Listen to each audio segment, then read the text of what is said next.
Hari ini, keluarga besar dan beberapa rekan Pak Hamdi iring-iring pengantin ke rumah mempelai laki-laki dari pihak si kakak.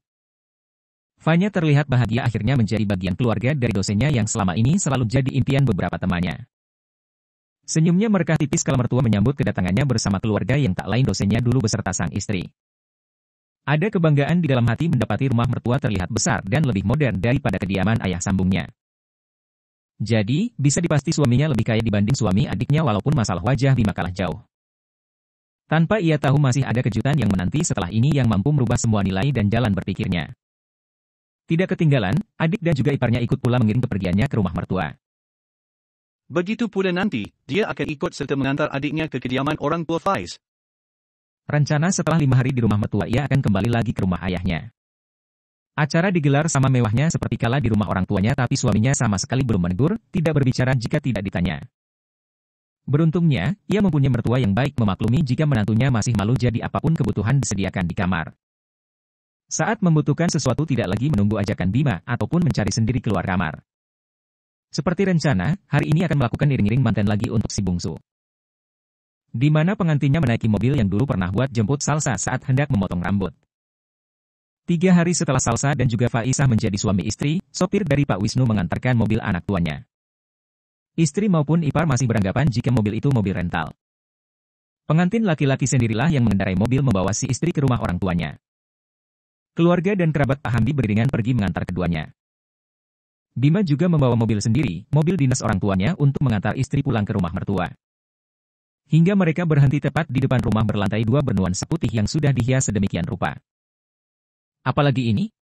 Jangan bilang ini rumah Faiz. Mungkin orang tuanya bekerja di sini, tebak Fanya di dalam hati.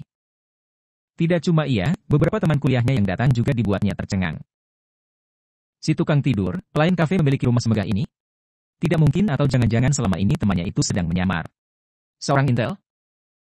Salsa awalnya juga penasaran tapi sekali lagi dia masa bodoh dengan latar belakang temannya. Teman kuliah pun banyak yang berbincang jika orang tua Faiz bekerja di rumah besar ini. Tidak masalah dia bisa menerima itu seperti sebelum-sebelumnya. Namun, sampai malam tiba mereka tetap berpura-pura. Bagaimana jika tua mereka datang? Bahkan kini ia menempati kamar yang cukup luas. Foto apa itu? Teman gondrongnya berfoto dengan memperlihat tubuh atasnya yang kotak-kotak karena kemeja putih dibiarkan tertiup angin. Besar lagi. Apa tidak repot nanti kalau si pemilik datang tiba-tiba harus mencopoti semua foto yang menempel? Seingatnya tadi di luar juga masih banyak foto keluarga Faiz baik yang menggantung maupun tergeletak rapi di meja. Jawab Faiz asal. Tangan masih sibuk memindahkan baju sahabatnya ke lemari dan kini hanya tersisa di koper baju-baju kecil yang melengkung 2. Ditempelkan benda itu ke dada lantas dilihatnya lalu mata pindah pandangan ke tubuh bagian atas Salsa yang terbungkus kaos. Dilempar dan ambil lagi lempar lagi. Kamu ini loh, foto kayak gitu dipajang. Malu. Kenapa? Ini kan kamarku, tidak ada yang lihat, tilahnya seraya mengobrak-abrik bekaka Salsa, segitiga kecil sekarang ada di tangan. Sekarang ada aku, kamu gak malu, tanyanya kembali. Salsa berjalan menuju meja belajar, di sana ada beberapa foto mereka berdua ada pula fotonya sendirian. Yang otomatis posisi saat ini membelakangi Faiz. Buat apa? Lagian kemarin kamu juga sudah lihat. Ditemperkannya di bagian bawah, kecil banget, apa muat, komentarnya serasa menatap yang sekarang halal dilihatnya meski masih tertutup celana jeans. Dilempar asal benda itu ke lemari.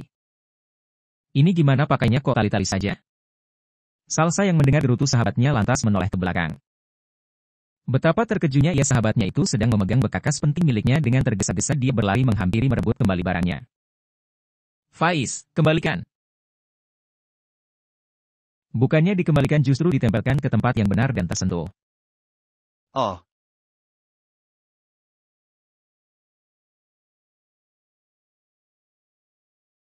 Ditutup bagian atas lalu ditampar asal pipi Faiz walaupun tidak sekeras dulu, amarahnya sedang bercampur dengan rasa malu. Lancang tidak sopan meski sudah boleh.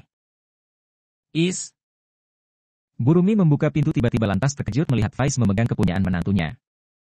Salsa yang lupa diri kaget refleks semakin menutup dadanya dengan kedua tangan. Begitu pula Faiz dilempar barang haram tersebut ke sembarang tempat lalu disingkirkan tangan istrinya dari badan, mengingatkan jika dia masih memakai pakaian lengkap. Maaf mama ganggu, mama tunggu di bawah. Ayo makan. Banyak hidangan yang tersaji di meja makan gadis itu tidak berani makan banyak meski mertua serta suaminya sudah mengambilkan beraneka lauk. Ia takut nanti tuan rumah datang marah stok bahan makanan habis dan harus mengganti rugi. Dia tidak ingin keluarga suaminya terkena masalah karenanya. Gara-gara seharian makan cuma sedikit tengah malam perutnya berbunyi terus tidak bisa tidur. Ditekan kepala sahabatnya di balik selimut hendak membisikkan sesuatu, "Is bangun, aku lapar." Pria itu langsung bangun mendengar pengantinnya kelaparan lantas menariknya ke dapur. Dilihat wanitanya menutup mata tidak bergerak lantas dicarilah masker yang selalu tersedia di kamar untuk menutupi wajah. Mata Salsa mengintip sedikit untuk memastikan suaminya sudah memakai masker apa belum. "Kita, jangan makan di sini ya. Kita cari di luar. Aku ingin." Salsa tidak enak hati makan di rumah besar ini, ia ingin makan di luar sekaligus ingin merasakan gemerlap kota Jakarta di malam hari yang jarang ia rasakan. Selagi sekarang ada Faiz yang menjaga dan orang tuanya sudah tidak lagi melarang apalagi abang lelakinya. "Kita, naik motor saja ya." Mungkin mobil itu milik bosnya bukan rentalan karena sudah beberapa hari bersamanya. Dingin sa. Ia sudah tak ambilkan jaket. "Tunggu." Muka istrinya ditekuk, tak tega jika harus berdebat kasihan cacing di perut Salsa. "Is, dompetku di atas meja." Lelaki tersebut mengangguk tanpa ada niatan membawa, masa sesudah nikah masih saja ia dinafkahi oleh sahabatnya. Benarkan tebakannya gadis itu akan bertanya, dia hanya mengangguk lagi biar tidak panjang ceritanya. Dia beralasan dompet ditaruhnya di balik jaket kulit hitam yang ia kenakan. Ternyata malam hari udara dingin terasa begitu menusuk di kulit meski Salsa sudah memakai jaket miliknya. Dilingkari perut Faiz untuk mengurangi rasa dingin, yang dipel Yuki menatap sekilas tangan sahabatnya itu seraya tersenyum kecil. Rasanya beda tidak seperti biasa. Mereka berdua makan di pinggiran jalan yang tidak jauh dari rumah, di mana warung tersebut menjual aneka lalapan. Salsa memesan bebek goreng sedangkan Faiz ayam kampung goreng dan 2 bungkus kerupuk. Si pria memesan kembali nasi putih dan juga lauknya lengkap beserta sambal lalapan. "Kenapa tadi makan cuma sedikit? Jadi lapar gini kan?" cerca Faiz tidak tega melihat temannya makan sampai seperti itu. 1 porsi dilahapnya habis dalam sekejap tambah 1 porsi lagi masih semangat untuk menghabiskan. "Kalau Salsa masih malu nanti kita makannya di kamar saja." "Tidak apa-apa." Jangan. Gak usah,